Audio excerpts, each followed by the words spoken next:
रात के ठीक 12:07 और उसी पल घर की हर आवाज थम गई। घड़ी रुक गई, हवा रुक गई, जैसे समय ने खुद सांस रोक ली हो। दो राहुल खिड़की के पास खड़ा था। बाहर सिर्फ बारिश की गंध और दूर एक टिमटिमाती स्ट्रीट लाइट। लेकिन आज अंधेरा कुछ ज्यादा गहरा था। 3 सड़क खाली थी, फिर भी रोशनी के नीचे कुछ खड़ा था। कोई आकृति नहीं, सिर्फ एक लंबा साया जिसका कोई स्रोत नहीं था। 4 राहुल ने पर्दे खींच दिए। दिल कह रहा था ये भ्रम है, लेकिन दीवारों पर रेंगती परछाइयां कुछ और कहानी बता रही थी। 5 तभी दरवाजे की तरफ से एक हल्की आहट आई। धीरे, बहुत धीरे, जैसे कोई बाहर खड़ा इंतजार कर रहा हो। 6 दरवाजे के नीचे से एक पतली लंबी छाया अंदर खिसकने लगी। वो चल नहीं रही थी, वो फैल रही थी। 7 दीवार पर चढ़ती हुई वो परछाई छत तक पहुंच गई। कमरे का हर कोना उसके साए से भर गया। 8 राहुल ने मोबाइल की रोशनी जलाई।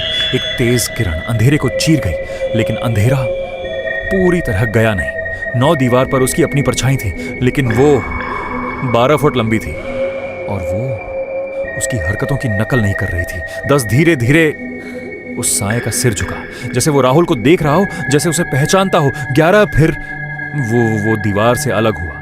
अंधेरा आकार लेने लगा, लंबा, पतला और अस्वाभाविक रूप से शांत। 12 राहुल भागा। गलियारे में उसके कदमों की आवाज गूंजी, लेकिन दीवारों पर मौजूद साए उससे पहले दौड़ रहे थे।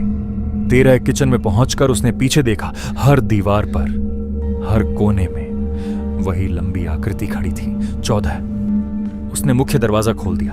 बाहर पूरा गांव अंधेरे में डूबा था और हर घर की दीवार पर एक 12 फुट लंबा साया खड़ा था। 15 राहुल ने पीछे मुड़कर अपने घर को देखा। खिड़की के अंदर कोई खड़ा था।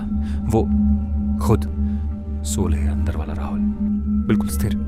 फिर उसके होंठों पर एक हल्की मुस्कान उभरी और बाहर खड़ा राहुल जम गया। 17 सुबह हुई, सूरज निकला।